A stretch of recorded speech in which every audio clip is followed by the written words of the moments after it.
الحمد لله الذي جعل أرض فلسطين مباركة للعالمين وجعلها دينة للذين يضلون على دين ظاهرين ولعدوهم قاهرين وأشهد أن لا إله إلا الله وحده لا شريك له تحق عدوني لمن نصر الدين وأشهد أن محمدا عبده ورسوله قائد المجاهدين وإمام كل المجاهدين اللهم صل وسلم على سيدنا محمد وعلى آله وأصحابه ومن تبعهم بإحسان إلى يوم الدين أما بعد فيا عباد الله أوصيكم ونفسي بتقوى الله فقد فاز المتقون قال الله تعالى في كتابه الكريم يا أيها الذين آمنوا اتقوا الله حق تقاته ولا تموتن إلا وأنتم مسلمون. Hadirin sidang Jumat rahimakumullah. Palestina adalah negara merdeka yang subur makmur dengan berbagai hasil bumi seperti zaitun, anggur, kurma, dan kacang almond. Sebelumnya Palestina merupakan negara merdeka hingga datangnya penjajah Eropa ke Timur Tengah pada tahun 1914. Hampir semua wilayah di Timur Tengah dijajah penjajah Eropa seperti Inggris, Prancis, Italia, dan Jerman. Pada tanggal 16 Mei 1916, sebuah perjanjian rahasia antara Inggris dan Prancis ditandatangani. Perjanjian ini dikenal dengan nama Perjanjian Sykes-Picot yang berisi pembagian bekas wilayah Imperium Ottoman di Timur Tengah yang dikalahkan mereka.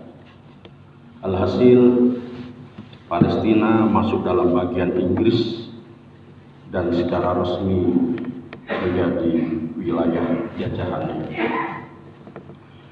Pada tahun 1917, Menteri Luar Negeri Inggris Arthur James Balfour membuat surat berisi 67 kata yang ditujukan kepada pemimpin komunitas Yahudi Inggris.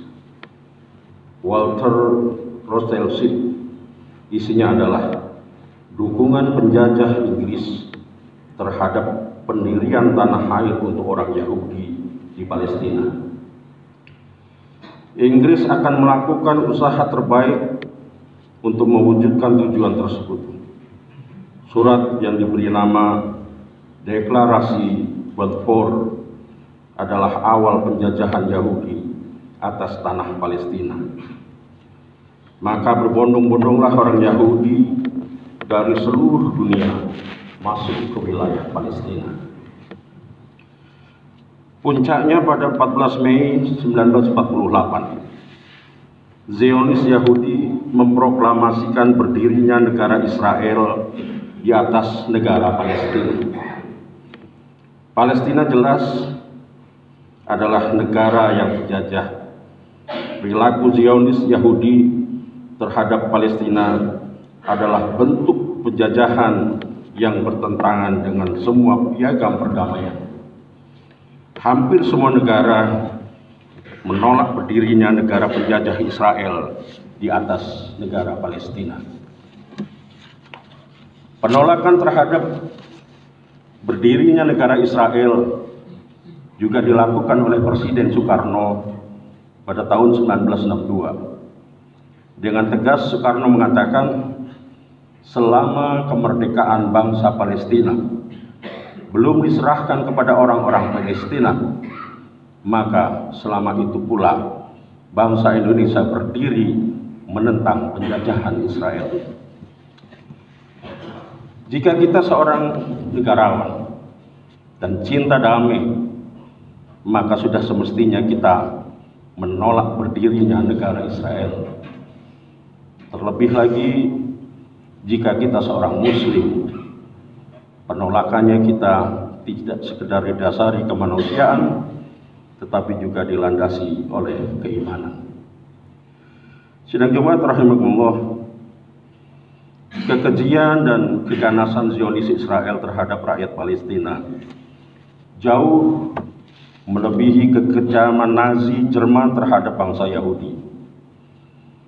Zionis Israel merampas tanah milik rakyat Palestina, menangkap dan menyiksa penduduknya, serta membunuhnya dan membantai mereka.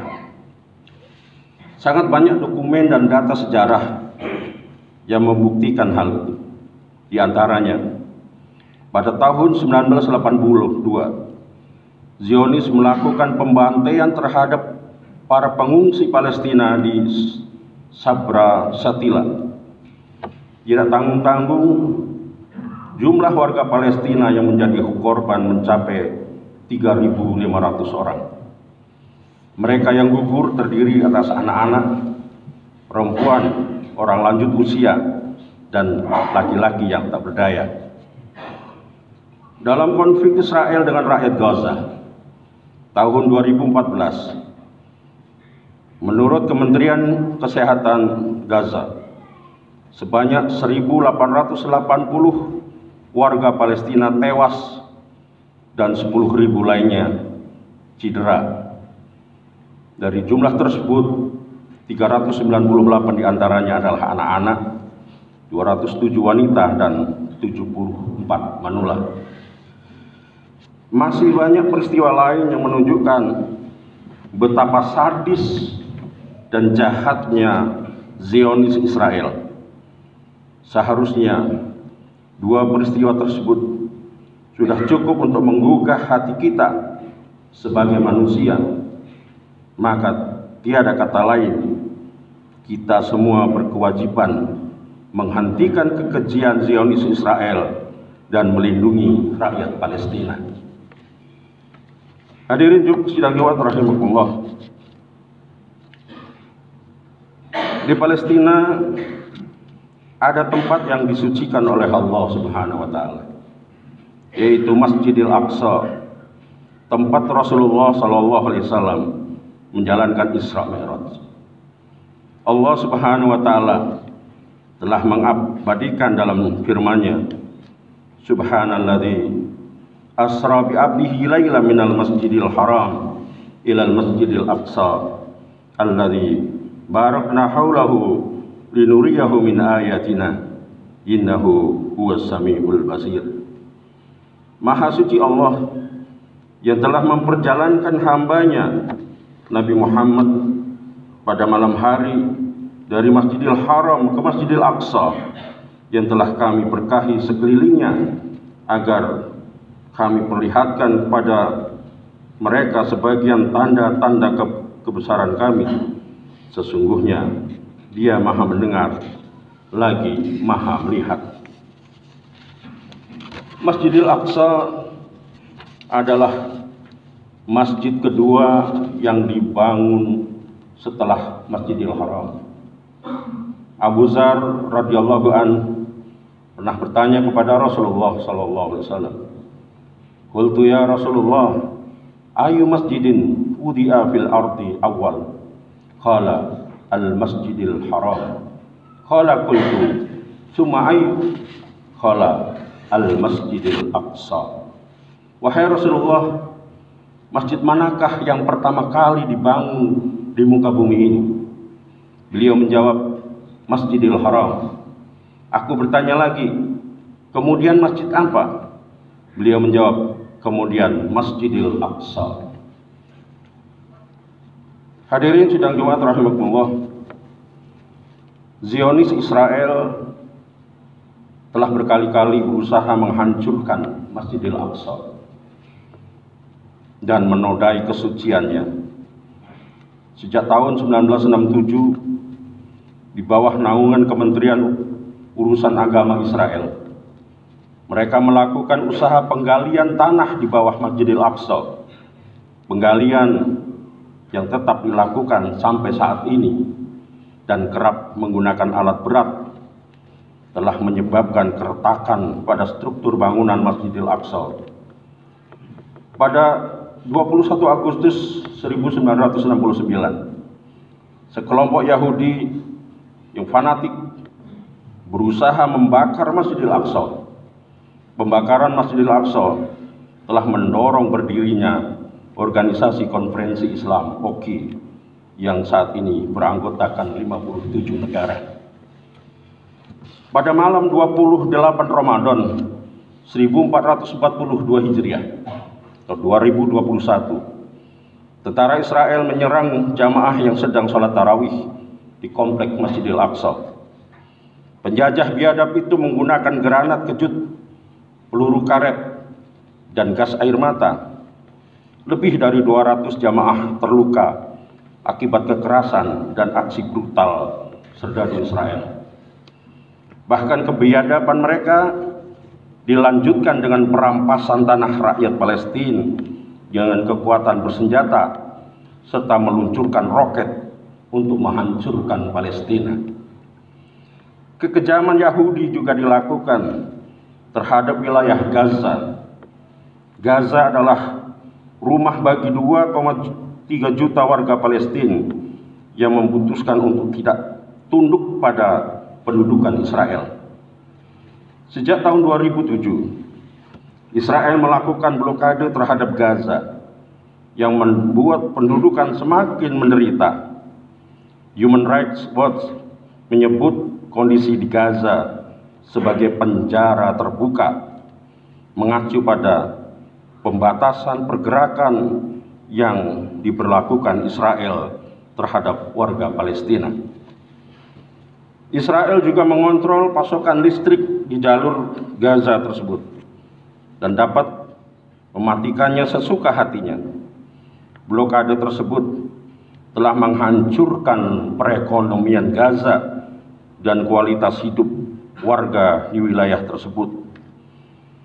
Selain melakukan blokade, Israel juga berkali-kali melakukan serangan militer yang selalu menyasar warga sipil yang tidak berdosa, termasuk wanita dan anak-anak.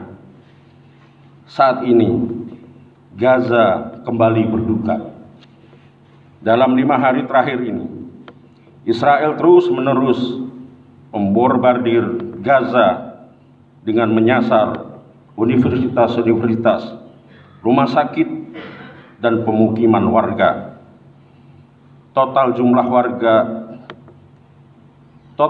korban jiwa dari kedua belah pihak mencapai sekitar 2.300 orang dan korban luka sekitar 8.900. Hadirin sidang Jumat rahimakumullah, jika kita seorang manusia, jika kita seorang negarawan yang cinta damai, apalagi jika kita seorang muslim, tidak ada alasan lagi untuk tidak membela Palestina. Terlebih kesemuanya berkumpul dalam diri kita. Kita manusia, kita seorang muslim, dan kita juga rakyat Indonesia. Memperjuangkan kemerdekaan Palestina adalah amanat konstitusi, sebab kemerdekaan adalah hak segala bangsa dan penjajahan di atas dunia harus dihapuskan. Artinya, penjajahan Israel di atas tanah Palestina harus dienyahkan. Oleh karena itu, apa yang kita punya, persembahkannya semua untuk kemerdekaan Palestina dan kemuliaan Masjidil Aqsa. Bahkan jika kita hanya punya air mata, maka persembahkanlah air mata itu dalam doa-doa kita. Ya Allah, hancurkanlah seluruh kekuatan Zionis Yahudi laknatullah dan anugerahkan kekuatan kepada rakyat Palestina untuk mempertahankan kedaulatan negaranya serta menjaga kesucian Masjidil Aqsa. Aqulu qouli hadza wastaghfirullahalazim li wa lakum wa lisairil muslimin min kulli dhanbin fastaghfiruh innahu huwal ghafurur rahim.